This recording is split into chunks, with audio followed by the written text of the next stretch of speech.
പ്രധാനമന്ത്രിയെ കൊണ്ടുവന്നത് വഴി രണ്ട് കാര്യങ്ങൾ സാധിച്ചിട്ടുണ്ട് എന്നാണ് ഞാൻ മനസ്സിലാക്കുന്നത്. അതിലൊന്ന്, ഈ പ്രോജക്റ്റ് അദാനിയുടെ പ്രോജക്റ്റായി കൺസീവ് ചെയ്യുമ്പോൾ 2015 അന്ന് ഇടതുപക്ഷം ഉയർത്തിയ ചില ആശങ്കകളുണ്ടായിരുന്നു.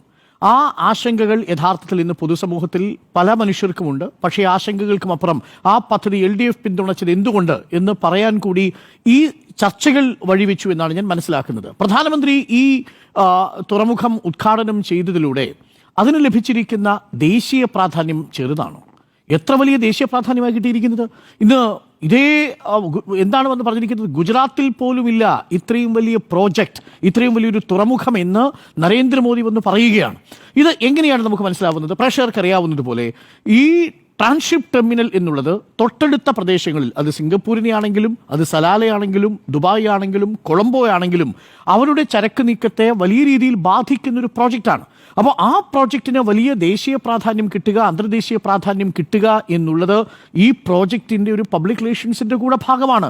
പ്രധാനമന്ത്രി ഇന്ന് ഈ ചടങ്ങ് ഉദ്ഘാടനം ചെയ്യാൻ ക്ഷണിച്ചത് എന്തിനാണെന്ന് ചോദിച്ചാൽ ഞാൻ മനസ്സിലാക്കുന്നത് ഇതിന് ലഭിക്കുന്നൊരു പ്രചാരം വളരെ പ്രധാനപ്പെട്ടതാണ്, അത് മനസ്സിലാക്കുന്നുണ്ട് എന്നുള്ളതാണ്. കാര്യം ഇതൊരു PPP പ്രോജക്റ്റിൽ ആണ് ഇത് മുന്നോട്ട് പോകുന്നത്. ആരാണ് ഈ PPP പ്രോജക്റ്റ് കൊണ്ടുവന്നത്? ഇവിടെയാണ് ഇതിനകത്ത് യഥാർത്ഥ പ്രശ്നം കിടക്കുന്നത്. ഈ പദ്ധതി യഥാർത്ഥത്തിൽ 91 പറഞ്ഞതുപോലെ MV രാഘവൻ തുറമുഖ വകുപ്പ് മന്ത്രിയായിരിക്കുമ്പോൾ, കരുണാകരൻ മുഖ്യമന്ത്രിയായിരിക്കുമ്പോൾ ഈ വിഴിഞ്ഞവും ആലപ്പുഴയും അഴീക്കലും അടക്കമുള്ള പ്രദേശങ്ങളിലൊക്കെ തുറമുഖത്തെക്കുറിച്ചുള്ള സാധ്യതാ പഠനം നടത്തിയിരിക്കുകയും ഇവിടെ ഒരു പത്തേമാരി കൊണ്ടിറക്കാനുള്ള ശ്രമം നടത്തുകയും ഒക്കെ ചെയ്തിരുന്നു. പക്ഷേ അതൊരു കസ്റ്റം സ്പോട്ടായിട്ടാണ് അതിന് പിന്നീട് കേന്ദ്ര സർക്കാർ അനുവാദം നൽകുന്നതും ആ രീതിയിൽ മാത്രമാണ് അത് പ്രവർത്തിച്ചു പോകുന്നതും.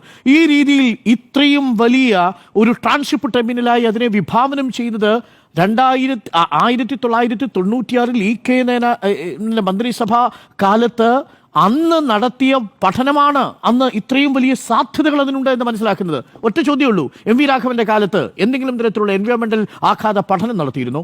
ഫീസിബിലിറ്റി സ്റ്റഡി ഇതിനകത്ത് എന്താ നടത്തിയത്? വലിയ തുറയിലുള്ള ഡിക്രൂസിന്റെ അടുത്ത് അദ്ദേഹത്തിന്റെ പത്തേമാരി ഗുജറാത്തിൽ നിന്ന് ഈ ഭാഗത്തേക്ക് വരുന്നു എന്നത് ഒഴിച്ചു നിർത്തിയാൽ, അതുപോയി ഫ്ലാഗ് ഓഫ് ചെയ്യുന്നത് ഒഴിച്ചു നിർത്തിക്കഴിഞ്ഞാൽ കാര്യമായിട്ട് എന്ത് സാധ്യതാ പഠനമാണ് 91 K കരുണാകരൻ നടത്തിയത്? അപ്പം നടത്തിയിട്ടില്ല. എന്നാൽ നോക്കൂ, EK നായനാരിന്റെ മന്ത്രിസഭയിലേക്ക് എത്തുന്ന സമയത്ത് അവിടെ കുമാർ കൺസോർഷ്യവുമായിട്ട് നേരത്തെ ഒപ്പുവെച്ച് MOU വിശദമായി പരിശോധിച്ച് ടെൻഡർ വിളിക്കുന്നതിനെ കുറിച്ച് ആലോചിക്കുന്നു എന്നുള്ളതാണ്. അതിനുശേഷം വരുന്ന AK ആന്റണി സർക്കാരിന് അത് മുന്നോട്ട് കൊണ്ടുപോകാൻ കഴിയണമായിരുന്നു. പക്ഷെ നിർഭാഗ്യവശാൽ കഴിഞ്ഞില്ല എന്ന് മാത്രമല്ല, വലിയ രീതിയിൽ ആ പദ്ധതി അവഗണിക്കപ്പെടുന്ന സാഹചര്യമാണ് ഉണ്ടാവുന്നത്. കോൺഗ്രസിനുള്ളിൽ നിന്ന് തന്നെ എതിർപ്പുണ്ടാവുന്നു ഈ പദ്ധതിയുമായിട്ട് മുന്നോട്ട് പോയാൽ. തീരദേശവാസികളുടെ പ്രശ്നം, പരിസ്ഥിതി ആഘാതം എന്തായിരുന്നു? അന്ന് VS അച്യുതാനന്ദന്റെ കാലത്ത് പരിസ്ഥിതി ആഘാത പഠനത്തിന്റെ റിപ്പോർട്ട് കേന്ദ്ര സർക്കാരിന് കൊടുത്തപ്പോൾ ജയറാം രമേശിന്റെ റിപ്പോർട്ട്, ജയറാം രമേശത്തിന് പരിസ്ഥിതി ആഘാത പഠനം നടത്തുമ്പോൾ അതിന് ക്ലിയറൻസ് കൊടുക്കാത്തതിന്റെ ഒരു പ്രധാനപ്പെട്ട കാരണമായി ചൂണ്ടിക്കാണിച്ചത് തൊട്ടടുത്ത് കുളച്ചിലും തൊട്ടടുത്തുള്ള രാജ്യങ്ങളിലെ എയർപോർട്ടുകളും ചൂണ്ടിക്കാണിച്ചുകൊണ്ടാണ്. ഇത് കേന്ദ്രത്തിലെ കോൺഗ്രസ് സർക്കാരാണ്. ജയറാം രമേശ് അന്ന് പരിസ്ഥിതി വകുപ്പ് മന്ത്രിയായിരിക്കുമ്പോഴാണ് VSന്റെ കാലത്ത് ഇതിന് പരിസ്ഥിതി ക്ലിയറൻസ് നിഷേധിക്കപ്പെടുന്നത്.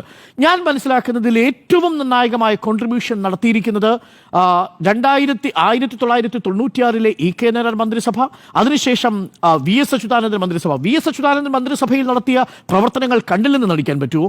ഇന്നിപ്പോ ഉമ്മൻചാണ്ടിയുടെ ഓർമ്മയെ നിങ്ങൾ ഭയക്കുന്നു എന്ന് പറയുന്ന കോൺഗ്രസിന് VSന്റെ കാലഘട്ടത്തിൽ ഈ പ്രോജക്റ്റിന് വേണ്ടിയിട്ട് നടത്തിയ നീക്കങ്ങൾ വിസ്മരിക്കാൻ പറ്റുമോ?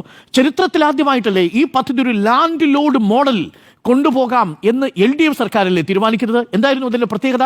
24% ഓഹരിയോടുകൂടി ആദ്യ വർഷം തന്നെ ലാഭവിഹിതം കിട്ടുന്ന തരത്തിൽ ഇങ്ങനൊരു പ്രോജക്റ്റ് നടപ്പിലാക്കാൻ പോകുന്നു എന്നുള്ളതാണ്. അത് സംസ്ഥാന സർക്കാരും പൂർണ്ണമായിട്ടും ലാൻഡ് ലോഡ് മാതൃകയിൽ നടപ്പിലാക്കാൻ പോകുന്ന പദ്ധതിയാണ്. ഈ പദ്ധതി നടപ്പാക്കുമെന്നല്ലേ പിന്നീട് ഉമ്മൻചാണ്ടി സർക്കാർ പറഞ്ഞത്?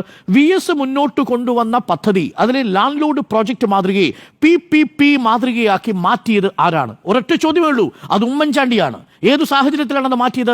അദാനി ഈ ടെൻഡർ ഏറ്റെടുക്കാൻ വേണ്ടി എന്തൊക്കെ വിട്ടുവീഴ്ചകൾ ചെയ്യാമോ ആ വിട്ടുവീഴ്ചകളെല്ലാം കൊടുത്തതിന് ശേഷമാണ്. ഏതെങ്കിലും മന്ത്രിസഭയിൽ ഈ PPP മോഡലായിട്ട് ഈ വിഴിഞ്ഞം പ്രോജക്റ്റ് വരുന്നു എന്നുള്ളതിനെ കുറിച്ച് ചർച്ച നടന്നിട്ടുണ്ടോ? ഞാൻ വെല്ലുവിളിക്കുകയാണ്. ഒരു മന്ത്രിസഭാ യോഗത്തിൽ ആ തീരുമാനമില്ല. നിയമസഭയിൽ ഈ വിഷയം ചർച്ച ചെയ്തിട്ടില്ല. പകരം ഏകപക്ഷീയമായി ഉമ്മൻചാണ്ടി സർക്കാർ എടുത്ത തീരുമാനമാണ് ലാൻഡ് ലോഡ് മാതൃകയിൽ നിന്ന് PPP മാതൃകയിലേക്ക് പ്രോജക്റ്റ് മാറ്റുന്നു. അതും ബെനിഫിറ്റ് ആർക്കാണ്? 2040 2045 പൂർത്തിയാവുന്ന പ്രോജക്റ്റാണിത്. ഉമ്മൻചാണ്ടി സർക്കാരിന്റെ മെമ്മോറാണ്ടം അനുസരിച്ച് 2045 എന്നാണ് സംസ്ഥാന സർക്കാരിന് വിഹിതം കിട്ടിത്തുടങ്ങുക. 19 വർഷവും കഴിഞ്ഞ് 20ാമത്തെ വർഷം മുതൽ 1% കേരളത്തിന് വിഹിതം കിട്ടിത്തുടങ്ങുക. ഈ പദ്ധതിയുടെ 70% മുടക്കുന്നതാരാ? സംസ്ഥാന സർക്കാർ. ഇങ്ങനൊരു പദ്ധതി CAG റിപ്പോർട്ടിൽ അതിൽ ആരോപണം ഉന്നയിച്ചത് സാഹചര്യത്തിൽ പ്രതിപക്ഷം പിന്നെ എന്താ ചെയ്യേണ്ടത്? സ്വാഭാവികമായും അതിൽ ദുരൂഹതകളുണ്ട്. ആ പ്രോജക്റ്റ് എങ്ങനെയാണ് 5 കമ്പനികൾ ടെൻഡർ ഏറ്റെടുക്കാൻ തയ്യാറായിരിക്കുന്ന ഘട്ടത്തിൽ അദാനിയുമായിട്ട് വളരെ പെട്ടെന്ന് ഒരു ചർച്ച KV തോമസിന്റെ വീട്ടിൽ വെച്ച് നടത്തുന്നു. അതിൽ അദാനി ആവശ്യപ്പെട്ട എല്ലാ കണ്ടീഷൻസും അംഗീകരിച്ചുകൊണ്ട് ഈ പ്രോജക്റ്റ് ഉമ്മൻചാണ്ടി സ്വീകരിക്കുന്നു. സ്വാഭാവികമായും CAGയുടെ ചോദ്യങ്ങൾ ഉണ്ടാവുന്നു, അതിനെതിരെയുള്ള പ്രതികരണങ്ങൾ ഉണ്ടാവുന്നു. അപ്പോൾ ഞാൻ പറഞ്ഞു വരുന്നത്, ഈ പ്രോജക്റ്റ് ആരുടേതാണ് എന്ന രാഷ്ട്രീയ ചോദ്യമാണ് ഉന്നയിക്കുന്നതെങ്കിൽ ഞാൻ ഇപ്പോഴും ഉറച്ചു നിൽക്കാൻ ആഗ്രഹിക്കുന്നത് 1996 EK നായനാരിന്റെ മന്ത്രിസഭയിൽ ഉണ്ടാക്കിയിരുന്ന ഈ പ്രോജക്റ്റിന്റെ വലിയൊരു ഡിസൈൻ ഉണ്ടായിരുന്നു, ഒരു പഠനമുണ്ടായിരുന്നു. ആ പഠനമാണ് യഥാർത്ഥത്തിൽ ഈ പ്രോജക്റ്റിനെ നമ്മൾ ഇന്ന് കാണുന്ന രീതിയിലുള്ള വിശാല അർത്ഥത്തിലുള്ള ഒരു പ്രോജക്റ്റാക്കി മാറ്റാനുള്ള സാധ്യത മുന്നിലേക്ക് വെക്കുന്നത്. അതിനുശേഷം വരുന്ന VS സർക്കാരിന്റെ കാലത്താണ് ഇതിനെക്കുറിച്ചുള്ള വിശാലമായ പഠനം ഉണ്ടാവുന്നത്. മാത്രമല്ല, സൂം കൺസോർഷ്യം എന്ന് പറയുന്ന ഒരു കമ്പനി ഈ പ്രോജക്റ്റ് ഏറ്റെടുത്തില്ലേ? അതിനെന്തുകൊണ്ടാണ് ക്ലിയറൻസ് നിഷേധിച്ചത്? ആരാ ക്ലിയറൻസ് നിഷേധിച്ചത്? ആദ്യം ക്ലിയറൻസ് നിഷേധിക്കുന്നത് കേന്ദ്രത്തിലിരുന്ന കോൺഗ്രസ് AK ആന്റണി പ്രതിരോധ വകുപ്പ് മന്ത്രിയാകുമ്പോൾ സൂം കൺസോർഷ്യത്തിന്റെ കാര്യത്തിൽ അങ്ങനെ ഒരു എതിർപ്പുണ്ടെന്ന് പറയാം. അത് കഴിഞ്ഞ് ലാൻകോ കൊണ്ടപ്പള്ളി വരുന്നുണ്ടല്ലോ. ഞാൻ ഇന്നലെ പറഞ്ഞതാണ്, ലാൻകോ കൊണ്ടപ്പള്ളി ഈ പ്രോജക്റ്റുമായിട്ട് വരുമ്പോൾ 115 കോടി രൂപ സംസ്ഥാന സർക്കാരിന് കൊടുത്തുകൊണ്ടാണ് നെഗറ്റീവ് ടെൻഡറാണ് വരുത്തുന്നത്. ലാൻകോ കൊണ്ടപ്പള്ളിയെ കേരളത്തിൽ നിന്ന് ആരാണ് ആട്ടിപ്പായിച്ചത്? എന്താണ് ലാൻകോ കൊണ്ടപ്പള്ളി വരുന്ന സമയത്ത് പരിസ്ഥിതി ആഘാത പഠനത്തിന്റെ കാര്യത്തിൽ ജയറാം രമേശും അതിനുള്ള അനുമതി നിഷേധിക്കുന്നു. തുടർച്ചയായി കേന്ദ്രത്തിലിരുന്ന കോൺഗ്രസ് സർക്കാരുകൾ വിഴിഞ്ഞം തുറമുഖത്തിന് ആദ്യം പരിസ്ഥിതി ക്ലിയറൻസ്, പിന്നീട് മിലിറ്ററി ക്ലിയറൻസ് രണ്ടും നിഷേധിച്ചത് VSന്റെ കാലത്തല്ലേ? അതാണ് ഏറ്റവും പ്രധാനപ്പെട്ട ചോദ്യം. അതിനുശേഷമല്ലേ എന്നിട്ടും ഒരു ഗ്ലോബൽ മീറ്റ് വിളിച്ചു വരുത്തിയത് VS സർക്കാരിന്റെ കാലത്തല്ലേ?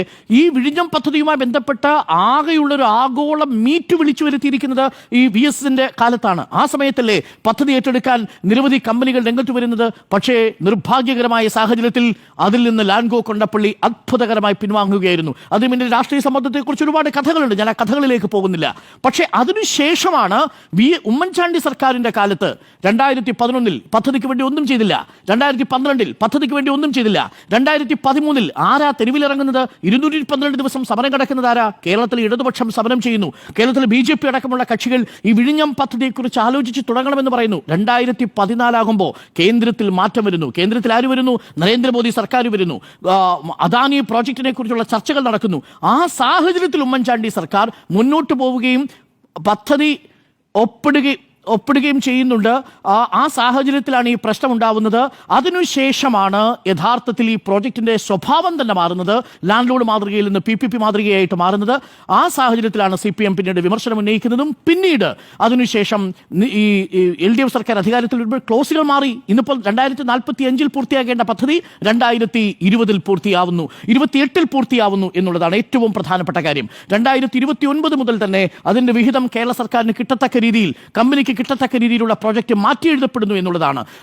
ആ പ്രോജക്റ്റ് ഒരു വലിയ ഡിസൈനായി മാറുകയാണ്. നമ്മുടെ ദേശീയപാതകൾ വികസിക്കുന്നു, അതുവഴിയുള്ള കണ്ടെയ്നർ റോഡുകളിലൂടെ കണ്ടെയ്നർ പോകുന്ന ഒരു സാഹചര്യം ഉണ്ടാവുന്നു. ഇതൊക്കെയാണ് ഈ പദ്ധതി മുന്നോട്ട് വയ്ക്കുന്നത്. അതുകൊണ്ട് ഇതിന്റെ പിതൃത്വത്തെ ചൊല്ലിയുള്ള ചർച്ചയുടെ രാഷ്ട്രീയം യഥാർത്ഥത്തിൽ ഉമ്മൻചാണ്ടിയിൽ മാത്രം ഒതുങ്ങേണ്ടതല്ല, അത് VS അച്യുതാനന്ദനിലും EK നായനാരിലും അതേപോലെ തന്നെ സ്വാഭാവികമായും K കരുണാകരനിലേക്കും ഒക്കെ പോകേണ്ടതാണ് എന്ന് തന്നെയാണ്, MV രാഘവനിലേക്കും ഒക്കെ പോകേണ്ടതെന്നാണ് എൻ്റെ ടേക്ക്. പിന്നെ ഇന്ന് പറഞ്ഞ രാഷ്ട്രീയം, അതിൽ കമ്മ്യൂണിസ്റ്റുകാർ അദാനിയെ പാർട്ണർ എന്ന് വിളിച്ചു എന്നുള്ളത് വസ്തുതാപരമായി ശരിയല്ല. കാരണം അദാനിയെ പാർട്ണറാക്കിയത് കമ്മ്യൂണിസ്റ്റ് മന്ത്രിസഭയല്ല, പകരം അദാനിയെ പാർട്ണറാക്കിയത് 2015 ഡിസംബർ 5 ഈ തറക്കല്ലിടുമ്പോൾ അതിനു മുമ്പ് ഒക്ടോബർ മാസത്തിൽ ഒപ്പുവെച്ച മെമ്മോറാണ്ടം ഓഫ് അണ്ടർസ്റ്റാൻഡിംഗിൽ അത് ഉമ്മൻചാണ്ടി സർക്കാരാണ് PPP മോഡലിൽ പാർട്ണറായി അദാനിയെ ക്ഷണിച്ചു വിളിച്ചത്. അതുകൊണ്ട് തന്നെ ഇടതുപക്ഷ സർക്കാരിന് അതിൽ നിന്ന് പിന്മാറാൻ കഴിയുമായിരുന്നില്ല എന്നതാണ് വാസ്തവം. മാത്രമല്ല, കേരളത്തിൽ ഇതാദ്യമായിട്ടല്ല ഒരു സ്വകാര്യ പങ്കാളിത്തത്തോടു കൂടി ഒരു പദ്ധതി ഇടതുപക്ഷ സർക്കാർ പ്രോത്സാഹിപ്പിക്കുന്നത്.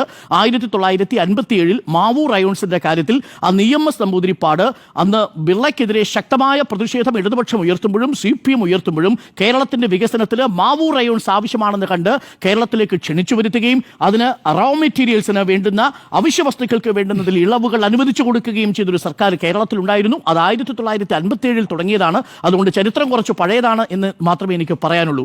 ബാക്കിയുള്ള ആക്ഷേപത്തിന് ഞാൻ മറുപടി പറയുന്നില്ല. രാജീവ് ചന്ദ്രശേഖർ അവിടെ വേദിയിൽ കയറി ഇരുന്നതിനോ ഒന്നും ഞാൻ ഇപ്പോൾ മറുപടി പറയാൻ ഉദ്ദേശിക്കുന്നില്ല. അതൊക്കെ ഓരോ രാഷ്ട്രീയ നേതാക്കളുടെയും ഔചിത്യബോധത്തിനനുസരിച്ച് തീരുമാനിക്കേണ്ട കാര്യം മാത്രമാണെന്നാണ് ഞാൻ പറയുന്നത്. ഇതാണ് എൻ്റെ ടേക്ക് ഈ വിഷയത്തിൽ ഇപ്പോൾ.